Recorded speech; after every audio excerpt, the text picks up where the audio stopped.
Hello and welcome to this week's episode of When Life Gives You Lemons, Go Vegan, where I share people's incredible stories of hope after adopting a low-fat, whole-food vegan diet and overcoming many of today's chronic and debilitating lifestyle diseases such as multiple sclerosis, heart disease, stroke, rheumatoid arthritis, type 2 diabetes, and so many more.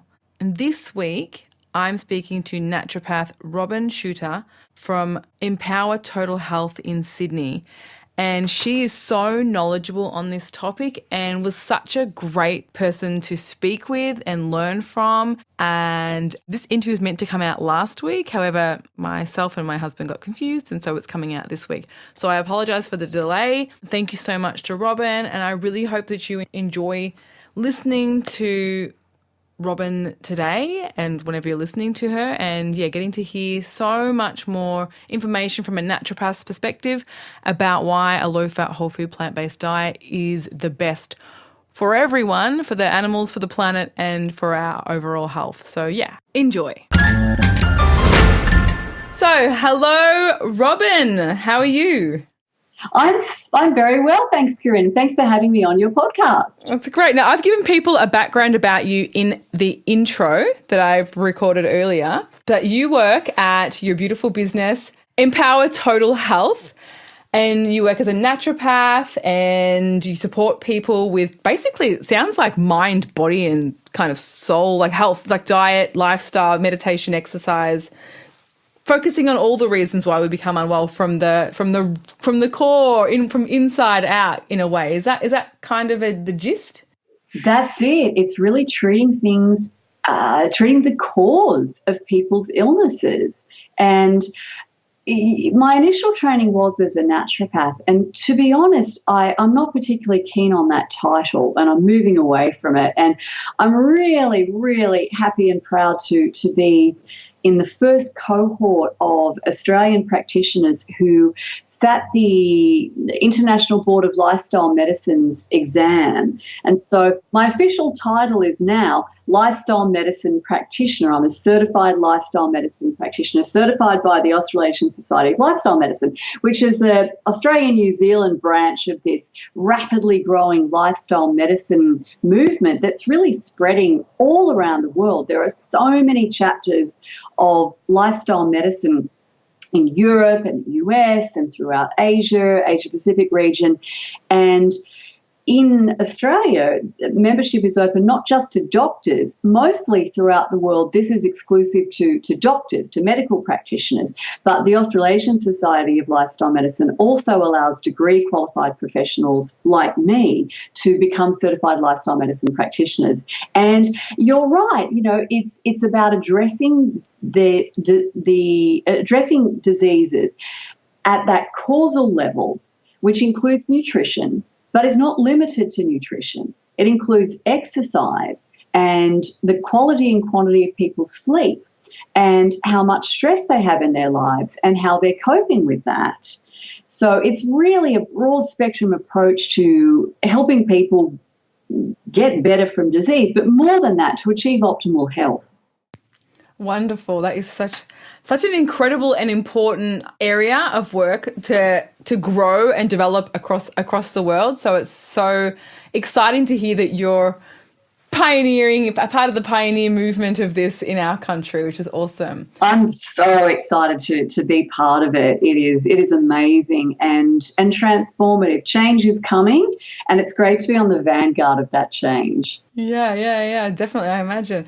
Robyn also has an online program called Empower Ed. Is it a program or is it? Yes. So it's a health and nutrition education program. And I run this both for my own clients who like to geek out like I do. So we do really, really in-depth, online webinars essentially on health topics, as well as a monthly Q&A. And there's a lot of other material that's part of the Empower Ed program. But it's also for people who aren't a client of mine for various reasons. Maybe they're not sick enough. looking to hire me as a practitioner, but they're interested in maintaining their health or improving their health. And so I have people in both categories, and it's lots of fun. It's a really different dynamic to working one-on-one with people, because I'm speaking to multiple people at once. The webinars are really participatory, so people can ask questions and join in, and it's great. I love it. That sounds really, really fun. Is that like a weekly thing or a monthly thing, or how often do you run that? There are 2 live events a month. So there's a monthly Q&A and then a monthly in-depth webinar. And then we have a private Facebook group where I share a lot of interesting articles and people ask questions and kind of share their own success stories too, which is heaps of fun. Yeah, awesome.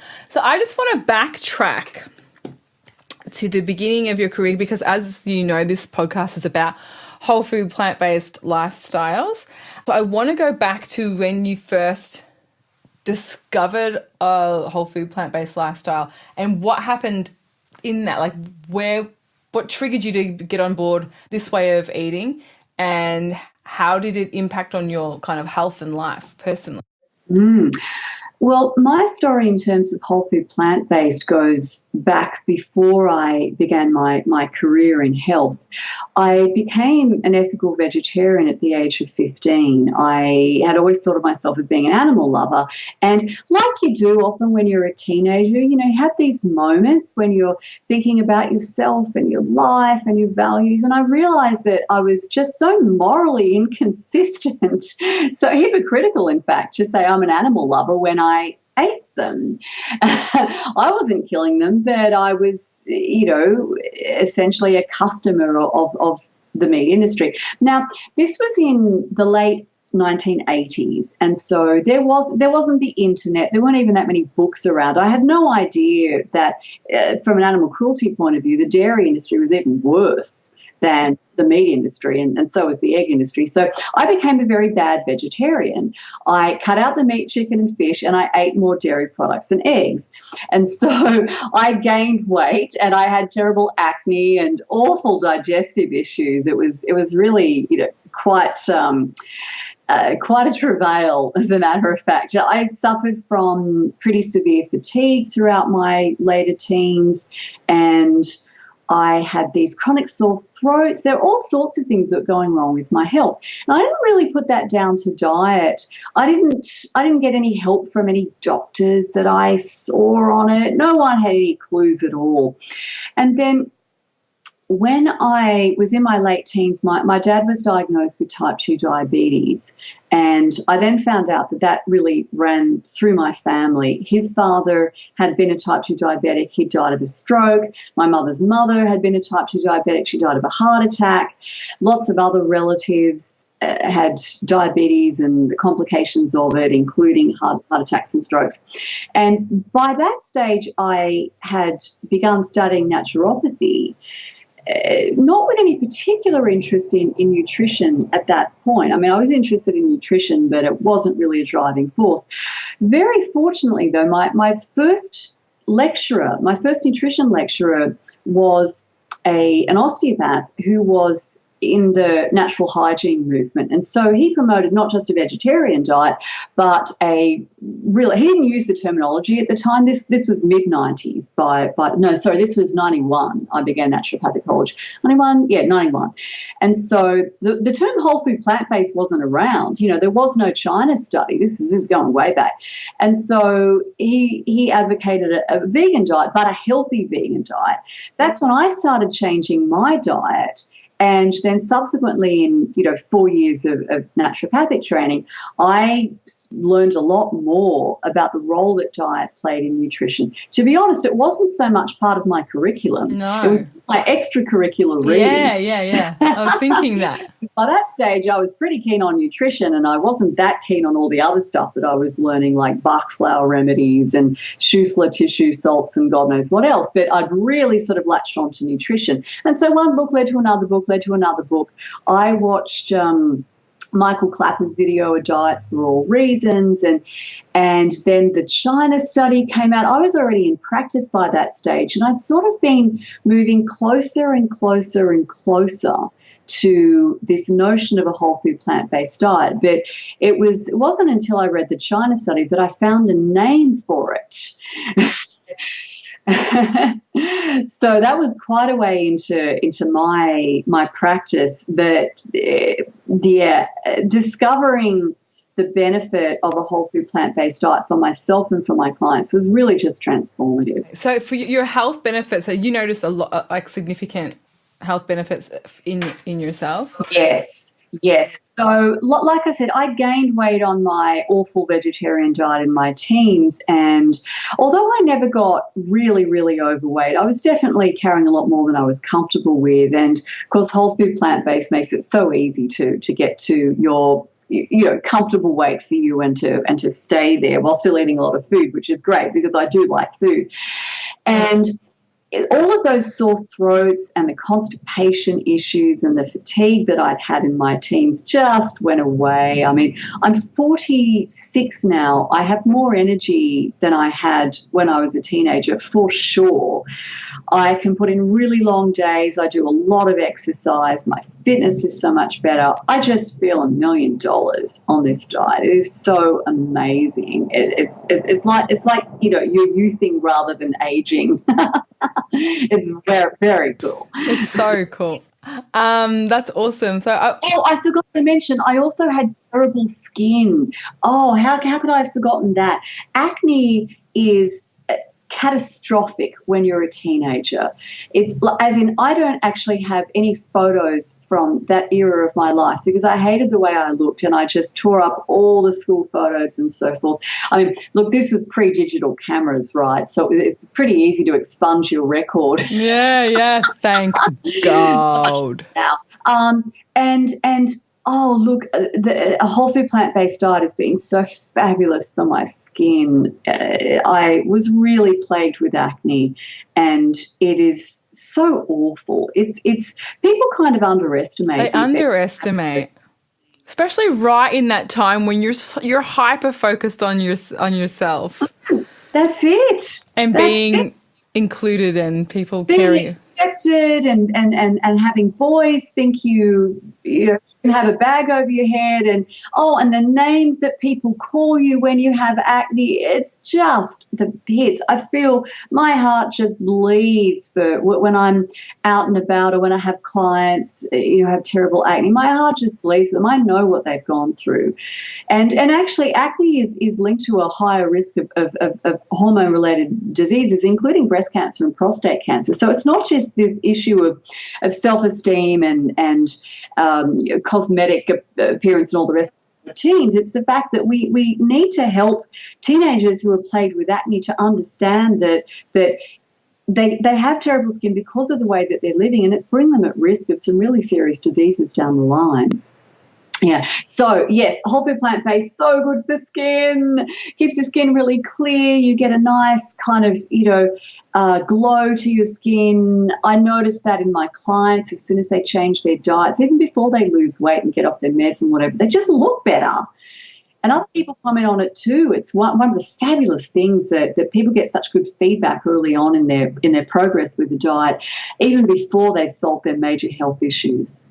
Can you just explain, even though people should know, because I bang on about it all the time, but just give your definition of what a whole food plant-based diet is? Because people think that going vegan will have these results, but there's a broad spectrum of what it means to be vegan, and even though everyone should know, just a refresher, in case this is the only podcast you've listened to of this podcast episode, and you don't know anything, and you've just stumbled on it by accident. Let Robyn explain to you what we're talking about when we're talking about a low-fat, whole food plant-based diet. Yeah, I'm so glad you made that point. I see a lot of ethical vegans in my practice. The problem for vegans is that a lot of health practitioners don't accept their dietary choices, think that they're irresponsible, think that a diet without animal products is inherently deficient. And so something like 60-70% of my clients are actually already vegans. But, boy, you can eat badly on a vegan diet. So a whole food plant-based diet comprises fruits, vegetables, whole grains, legumes, nuts and seeds in limited quantities, especially limited if you have certain illnesses like cardiovascular disease or if you're trying to lose weight. And so it's called whole food because you're eating these foods in as close as possible to the form in which they grew when they were hanging off a tree or growing under the ground or sprouting off a vine or something like that. So the kinds of processing that we do at home with basic kitchen equipment like chopping and blending and so forth, that's totally fine. But if you're looking at, say, a soy burger made of soy protein isolate, there's no way you can make that thing at home, right? So my simple rule of thumb is if I couldn't make it at home with some fairly simple kitchen equipment, it doesn't belong in a whole food plant-based diet. Perfect. Thank you for that. I wanted to talk about, because you're saying how you have mostly vegans, ethical vegans, in your practice, but I wanted to just talk about what they've noticed and what you've noticed as far as once they do make the transition, like what kind of positive benefits have they experienced from adopting this way of living? Yeah, so let's distinguish then between, I suppose, the two major groupings in my practice, which is the people who come to me already on a plant-based diet, but they're not getting it to work for them because of their dietary choices. And then there's the people with chronic illness who have never heard of a whole food plant-based diet and I have to sell them on its benefits. They're a whole other category. So first of all, the ethical vegans. Typically, they will come because they have skin issues, weight issues, or just sort of general run-of-the-mill health concerns. Some of them have more serious illnesses, but generally speaking, they're in for a tune-up. And so what they notice when they cut out the processed vegan junk food, when they ditch all the coconut oil, raw food treats and the soy burgers and the pizza with the fake vegan cheese and all the rest of it, is their digestive system starts working properly. They're no longer constipated. They don't get reflux. Their skin clears up. That's just about guaranteed. If they were feeling fatigued, they get more energy. Headaches and migraines, that's a big thing. They clear up when people cut out the salty, over-processed junk vegan food. Oh, wonderful. And now I want to move on to, you were talking about you have people who haven't been vegan, have never been vegan. And I wanted to talk about the struggles that because I guess it's probably interesting to people because you've been vegetarian for a long time. So maybe we can talk about yours. Did you have many struggles as well when you first tried to get to a whole food? What was the challenge that you faced when you tried to go to a whole food plant-based diet? We'll start there and then we'll move. Yeah. So I guess like anyone else, I had, I suppose, attachments to certain foods. And some of it was really from a practical point of view. Like if I use an egg in this recipe, what do I replace it with? And then some of it was more on that addictive level of, boy, I really love feta cheese. My first real boyfriend was Greek, and oh man, Greek salads with feta, that was a thing. And so the thought of sort of not having cheese ever again in my life, it did disturb me for a while. And then I found tofu feta and thought, well, that's fine, I've got a substitute for that now. So for me, it was, I love cooking. I learned to cook when I was quite young.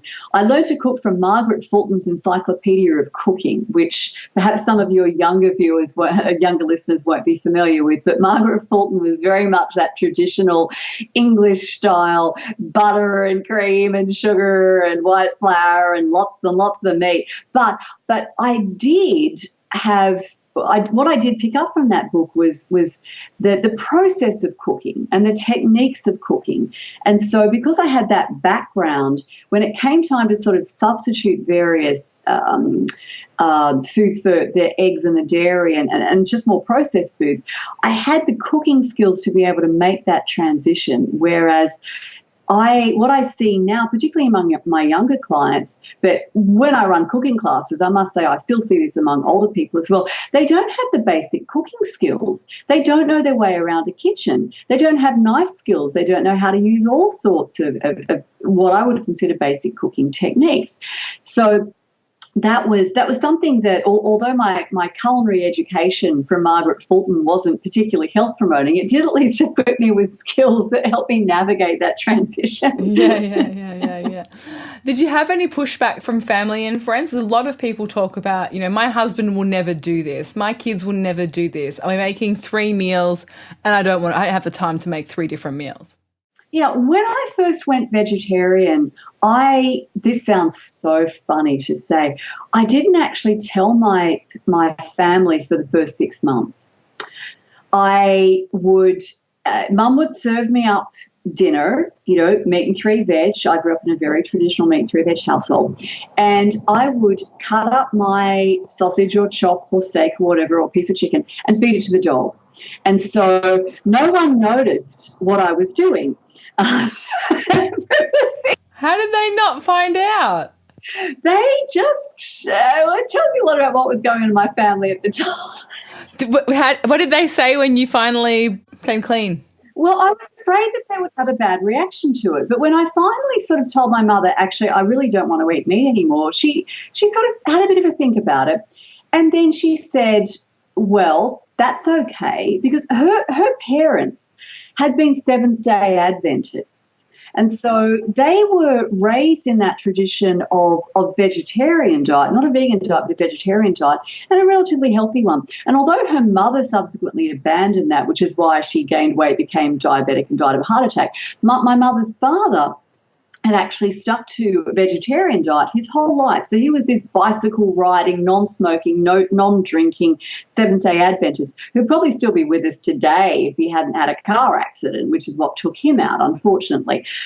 So my mother wasn't really shocked or horrified, and she said, well, we'll just get you sanitarium products.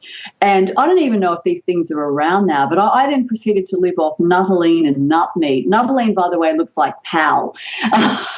They are still around. I tried one just like for the kids. I thought, people eat this weird stuff. Let's just give it a shot.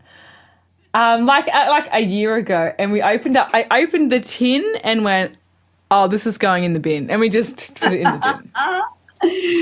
Well, see, my mother has never been a particularly keen cook, and so that became my staple. Did you like it at the time? Was it fine? I didn't mind it, and this, you get used to what you get used to. You do indeed, and I think I was just sick of eating the 3 veg without the meat. So really, anything that kind of stuck to my ribs was looking pretty good at that stage.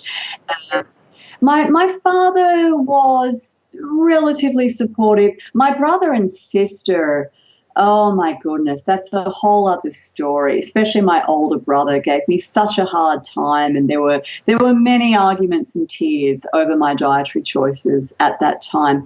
The whole family would sort of gang up on me and tease me about it, and offer to put a steak on the barbecue for me. It was actually pretty awful for the first few years, and until I learned to stop crying when I was teased.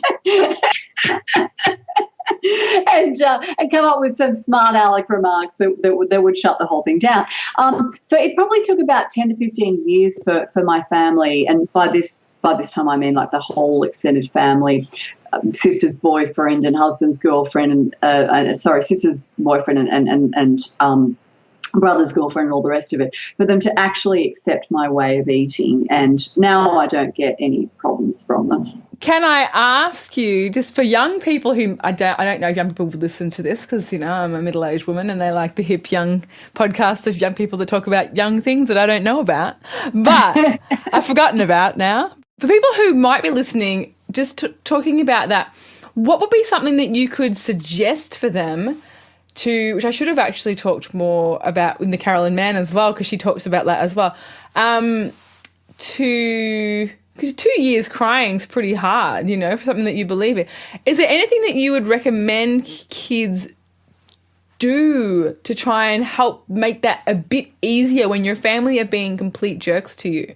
Like, is there anything now looking back that you're like, perhaps if I had have done this differently or said this differently or ignored this, I don't know. Is there any? I don't know. I'm just thinking now when you're saying it, like, it's a long time to be bullied by your family. It was. It was pretty awful, and my school friends were on the whole supportive, but you know, kids at school can say horrible things as well. To be honest, the advice that I would give now would probably I would echo Doug Lyle and not sort of stake my claim. Like, I was very I suppose judgmental of other people. You kind of get that way when you feel attacked and cornered. And I'd probably take that Doug Lyle approach where you say, look, this is an experiment. I'm just trying this out. I'm going to do it for a month and then see how it works out for me. Because it really does. I recommend that approach to my clients, and it really does get people off your back. They go, oh, okay, fair enough. And then at the end of the month, if they say, so how did the experiment go? Well, I'm not quite sure. I'm going to do it for another 2 months and see how it works out. It's such a good way of talking about it. It super is. And then obviously if people show interest in it, you can say, yeah, well, you know, this is what I read and that's what inspired me. Do you want me to lend you this book? But it's so much better to do that. And now, of course, we've got all these docos. So you can say, hey, watch What the Health or watch Forks Over Knives. It's so much better to have people be educated by somebody other than you. Because if it's you telling them that, then there's some element of like you're trying to persuade them or whatever. Whereas if you just say, hey, I read this book and it gave me the idea to try this. If you're interested, you might want to read it too. Or I saw this YouTube video and it got me thinking, you know, do you want me to share it with you? So that's what I'd encourage people to do, especially younger people, because they're that's how they do things, right? They do things on social media. So why not share a link to that YouTube video that really, you know, made you think, or send them off to watch something on Netflix, rather than you getting in their face and saying, well, you should eat this way and you should stop eating that, and don't you know how bad this is for you? Because people get defensive when you talk about their food choices. Honestly, people get less defensive when you talk about religion than when you talk about food choices. They're just so attached to the way that they eat. It's crazy. It actually is crazy. It's amazing to me. People get so bent out of shape. And I don't know whether I would have, because, you know, I don't know. I guess I was always curious. I don't think I was ever defensive. I was always just curious. But I guess lots of people that I've met are defensive. Yeah, you're right about that. I think people have a sort of fundamental mindset about new information. And I was a pretty, really looking back, I was a pretty weird kid. I mean, I was reading Timothy Leary's work when I was 14, 15, and getting into yoga and all sorts of things that weren't terribly mainstream. And so this whole thing of vegetarianism didn't seem that weird to me, but it was clearly very, very weird to most of the people around me, and it was triggering for them.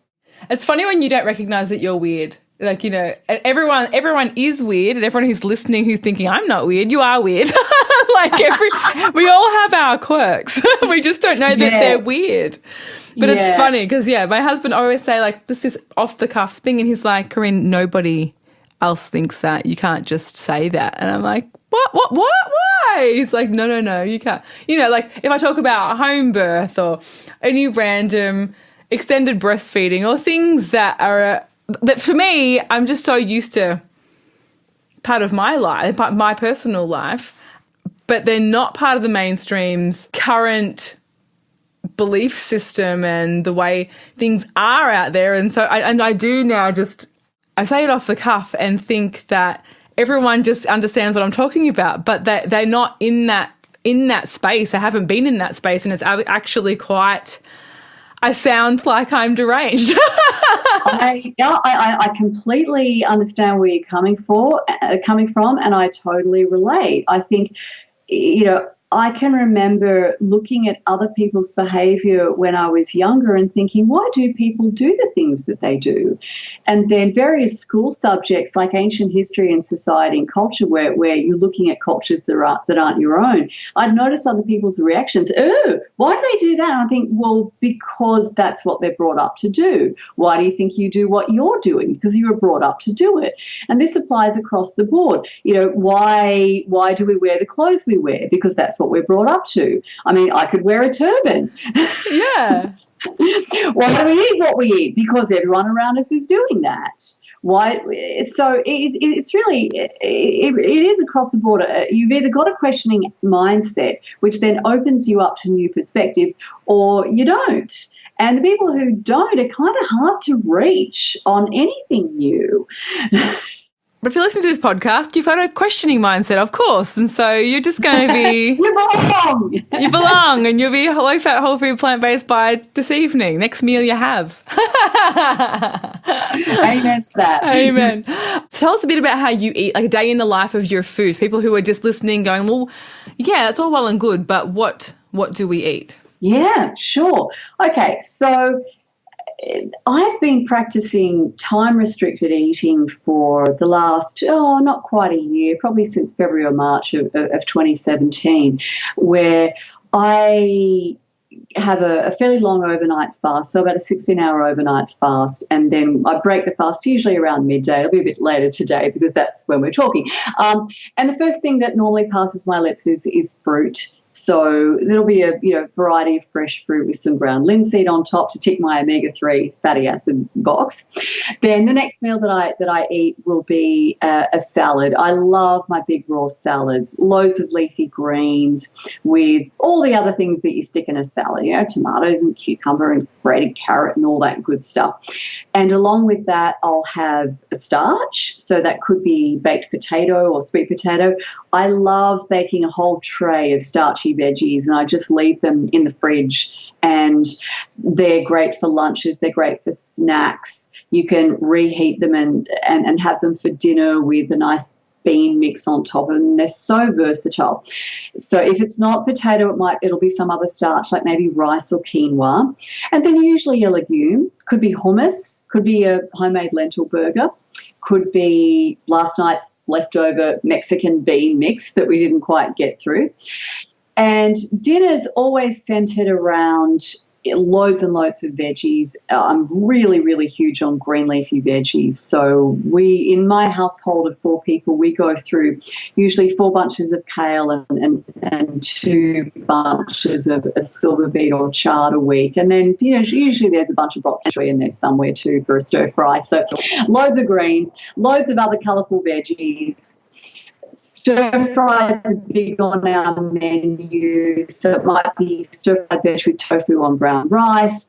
Last night we had sauteed broccoli and chard and zucchini. I like putting things in the slow cooker because it's really cool to have your whole house smell this fragrant, veggie, spicy, tomatoey thing. And then, of course, come dinner time, you don't have to do any work. You just open the lid and there it is. So yeah, we do a lot of, I really enjoy ethnic cuisines, Lebanese, Tunisian, Greek, Asian. We don't always eat fancy stuff. I mean, Sunday night is often a Buddha bowl where it's just grab the leftover rice and the leftover That's like sweet 3 nights a week for us. Steam up some veggies, put on a sauce, and there's dinner on the table in 5 minutes. Or I just put it all out on a platter, and each family member can sort of make their own Buddha bowl. So, I do like to cook, but I also work 1 or 2 nights a week, and so there have to be easy options available then as well. So that's often going to be the Buddha bowl night.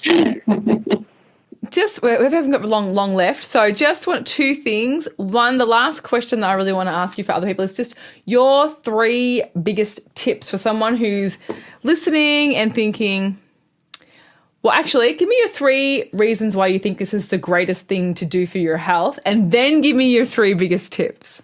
Just if they need extra convincing. There are just so many lines of evidence that all converge in the same place, which is that a whole food plant-based diet, it's just the right diet for human beings. So how do we know this? First up, we have epidemiological evidence or evidence from population-based studies. And many of these are very long-running, and they all point in the same direction. The more whole plant foods people eat, the more fruit, veggies, whole grains, legumes, and to some extent nuts and seeds that a population eats, the greater their freedom from chronic degenerative Western lifestyle diseases. So the lower their rate of Alzheimer's disease and type 2 diabetes and obesity and breast cancer and bowel cancer and prostate cancer. And the second line of scientific evidence is that there's so much research now that's been done on the actual mechanisms at the cellular level by which food talks to our genes. And so what I mean by that is that every time you eat, you're not just getting nutrients as in, I just ate an apple and now I've got vitamins and minerals from it. That food actually communicates with your genes. And the messages that plant foods send to our genes are ones that kind of upregulate our self-protective mechanisms. So plant foods help us repair our DNA, preserve our telomeres so that we age slower. And animal foods and also refined carbohydrate foods have the opposite effect. So animal foods and refined carbohydrate foods exacerbate cancer. They cause insulin resistance, making people more likely to become diabetic. And then the third level is the intervention level. So we now have so many published studies on what happens when you put people on a whole food plant-based diet. We have Dean Ornish's studies showing that you can reverse advanced coronary heart disease and early-stage prostate cancer. We have Caldwell-Esselstyn studies showing that you can reverse heart disease as well. We have various sorry, might want to edit that out. We have Neil Barnard's work, among others, showing that you can reverse type 2 diabetes. In my own practice, I've seen the most traumatic transformations of people who have had high blood pressure for years to decades. They go on a whole food plant-based diet and their blood pressure comes down, they get off their medications. Recently, I saw a man with multiple sclerosis, and within 2 weeks of going on a whole food plant-based diet, he had stopped having these crippling episodes of fatigue. When I first saw him, he was planning on winding up his stonemasonry business at the age of 54, selling everything and moving into a nursing home. And 2 weeks after going on a whole food plant-based diet, he's making plans to expand his business. That is so awesome. It is just amazing. So we've got the published research, and then those of us who are working in this field just have the evidence that's in front of our eyes that whatever you've got going wrong in your body, the chances are very, very good that a whole food plant-based diet will either fix it up entirely or make it considerably better. There is a point of no return with certain disease conditions, but you can't make your health worse on this diet, and the prospect is very real that you'll make it immeasurably better. So we should do it because of the evidence. We should do it because it's the right thing to do for the other animals with whom we share this planet and the other humans with whom we share this planet who aren't as fortunate as us. If you look at the sheer amount of food resources that would be freed up to feed hungry people, including hungry children everywhere, if we stopped wastefully cycling our plant foods through animals, losing 90% of the calories from plant foods in order to grow meat or dairy products. I mean, it's just a ludicrous waste of our resources and completely irresponsible. And then there's the effect of the Western diet on climate change. We're not even going to have a planet to bequeath to our great-grandchildren if we don't arrest climate change. So there are just so many reasons to go whole food plant-based beyond our health. As a health practitioner, that's clearly my focus, is putting people on a whole food plant-based diet for health. But there are other reasons besides to adopt this way of eating. Okay, so what are your 3 tips? Someone had to start today. They're like, okay, love what you're saying. Awesome. But where do I begin? What would be your 3 tips for a beginner? Okay, so I'd start off with the realization that the average household has about 9 main courses that they cycle through, ad infinitum. And so you don't have to come up with 50,000 new recipes. I favor the 3-3-3 approach, okay? Think of 3 meals that you like to eat that are already plant-based. And maybe you just need to cut a little bit of processed food out of them, but they're pretty good as plant-based as they are. Now think of 3 dishes that you make that could easily be made whole food plant-based. So, for example, if you love stir fries, but currently you put chicken or beef in your stir fries, well, just put tofu in there instead. Keep the rest of it as is, but add some tofu. And then the remaining 3 is just, don't overwhelm yourself with new recipes, but find a good whole food plant-based cookbook. I'm particularly fond of Plant Pure Nation by Leanne Campbell. I also like the China Study Quick and Easy cookbook. And let me see, any of John McDougall, or Mary McDougall's cookbooks, I should say, or John McDougall's books that have Mary McDougall's recipes in them, they're an excellent place to start. And just pick 3. Just 3, that's all you need to get you started. Then you'll have those 9 main courses and you'll be set. Now, over time, you'll probably want to experiment and find some new recipes. That's fine, but don't overwhelm yourself to start with. The second thing would be I favour the crowding out approach. In other words, instead of focusing on I can't have this and I can't have that, which makes people feel really I would favour the approach of crowding out the stuff that you're wanting to reduce or eliminate. Crowd it off your plate. So fill up your plate with beautiful, colourful fruit. I mean, at the time that we're talking now, it's stone fruit season and it's mango season, and I'm just completely besotted with nectarines and papaya, and they're just so delicious. So crowd out the junk with fruit, crowd it out with vegetables. I suppose third tip would be, if you currently eat a fairly limited range of fruits and vegetables, just set yourself a fairly manageable goal of every week you're going to try a new fruit and a new vegetable, something that you either haven't had before, or maybe you have had it before but you didn't like it. I hated pumpkin when I was growing up. And again, my mother wasn't a particularly enthusiastic cook, so I hate to blame my mother, but it could have had something to do with that. And then subsequently I decided I was going to try pumpkin out again, and now I absolutely adore it. But I just bake it in the oven, nothing on it, just cut it up and bake it, and it is absolutely glorious. So those would be my top 3 tips. Actually. Making me really hungry now. Like, I only had breakfast at 11:30 because I also do intermittent fasting. And I'm just like, I'm not actually hungry at all, but you're smelling that aroma. Now I'm thinking of pumpkin and baked potatoes, and I've made this chickpea quiche thing in the oven, and I'm thinking I'm going to be eating again.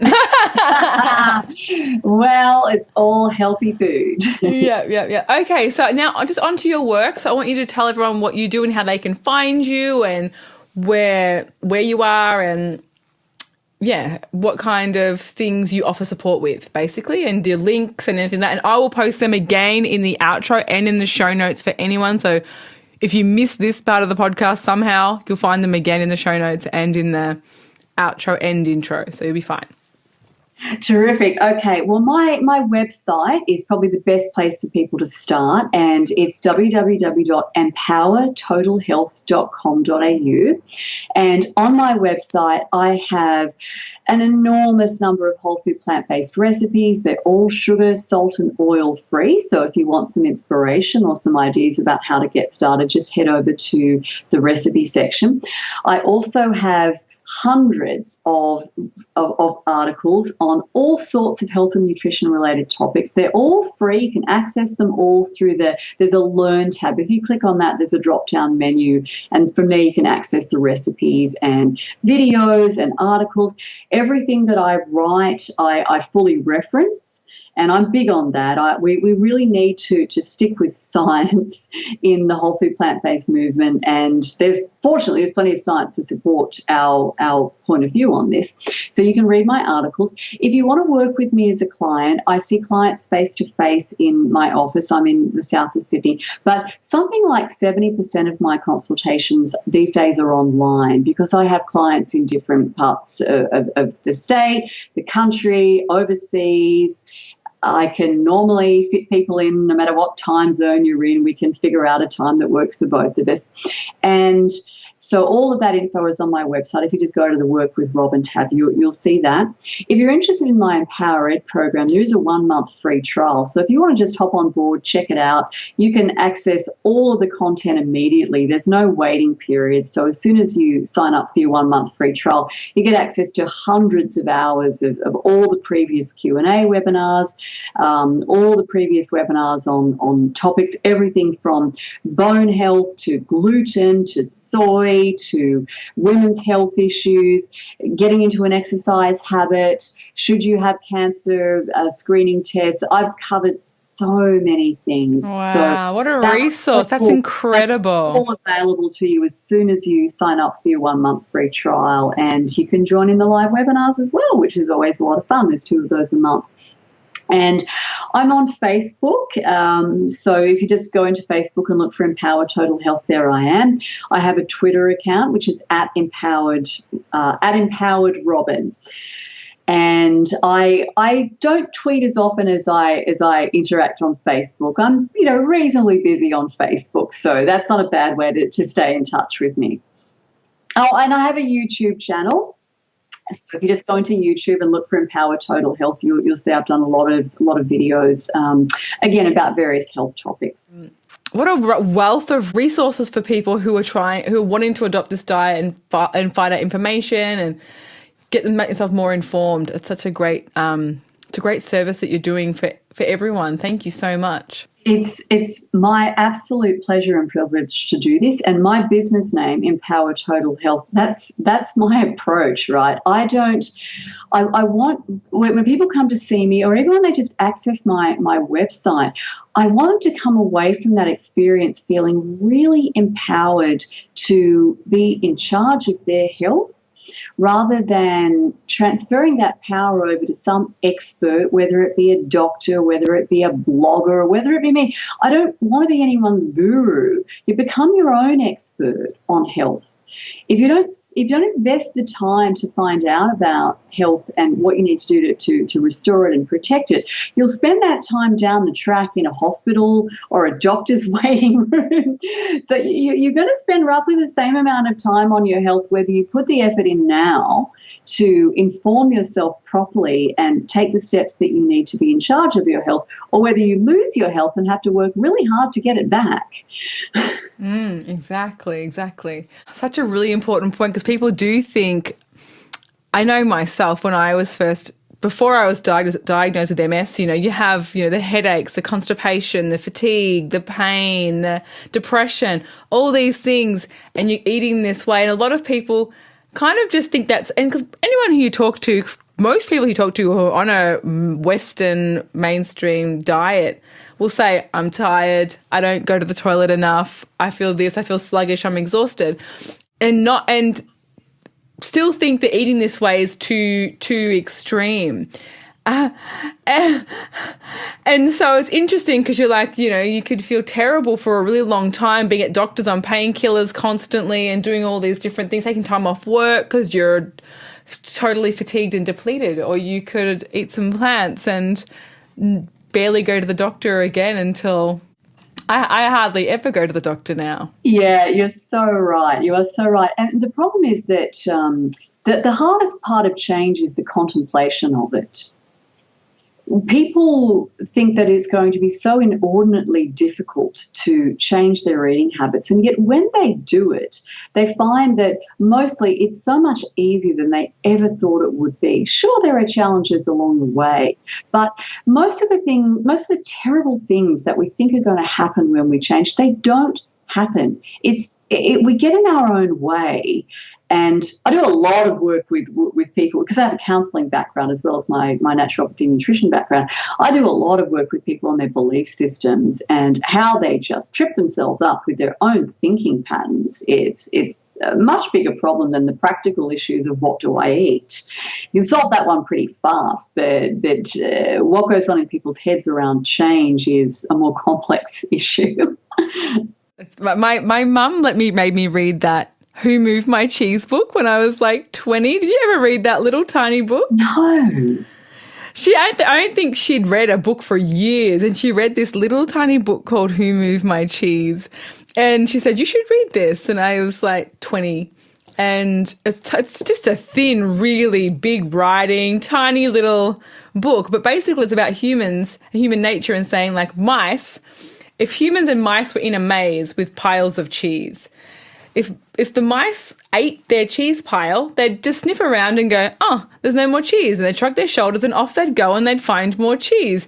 But the humans, the cheese is our thing and we own it and it's ours and we can't leave it and we have to be with it forever. And when we finish the cheese, we just sit there and cry and sook and we lose our whole thing. But a mouse just goes, any other animal would just go, okay, I'll do something else. But a human, we identify with it and it belonged to us and we kill people for touching it. And, like it's such a bizarre, we think we're the top of the food chain, but we're just the mice are smarter, evolving and adapting to change than we are. It's so funny how we are. It's a really simple, cheap, but it was really like, it's so funny how we hoard our stuff and we hoard our beliefs and hold on so desperately to these. It's really simple. It's a good little book. That sounds amazing. I want to read that. I think I'll take that away and read it over my Christmas break. It's literally an evening read. Yeah. Like it's cool. It's like but that 50 pages. Pages. Nails it. It's the attachment. It's the attachment to the idea. It's the thought that people have. Oh, you mean for the rest of my life I could never eat cheese again? And they really, really do get worked up about it. And I remember feeling that way, right?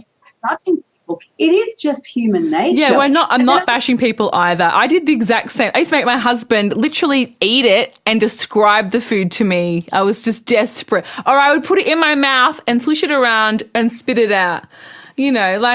I'm not at all above anyone else. I was desperate too about giving up on my habits and my big pile of cheese that I wanted to hold on to. Yes. And then after you let it go, or after you've gone through that transition phase, you look back and you say, what on earth was I so disturbed about?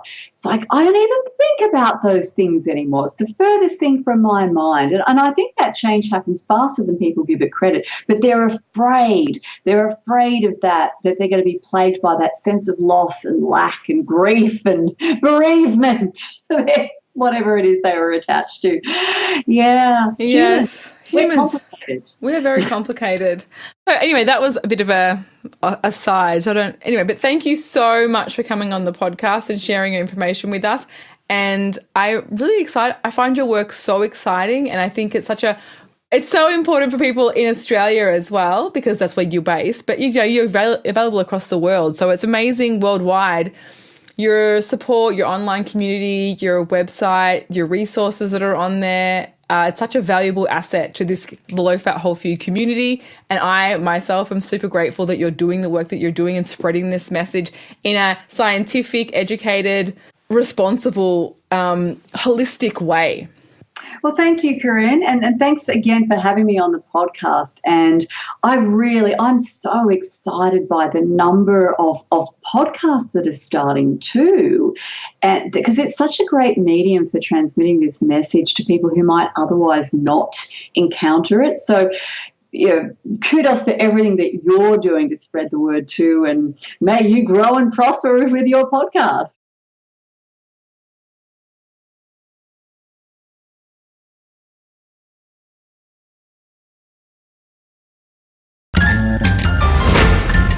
Thanks, Robyn. Thanks so much for being episode 25, which is a very exciting milestone for some reason. Anyway, yes. So thank you for listening. And you can find Robyn and her work.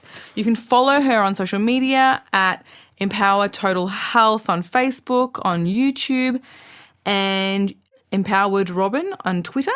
And you can also find her at her website, www.empowertotalhealth.com.au. And she has so many great resources on her website and blog posts and information. And you can find her, work with her. She's based in Sydney. She's awesome. and so helpful and passionate about her work. So yes, definitely look her up. She even has webinar programs. Empower Ed is her webinar program. You can look her up, join her Facebook groups, all those kinds of things, and really get your health in check and sorted out. Thank you very much for listening, and I'll see you next week.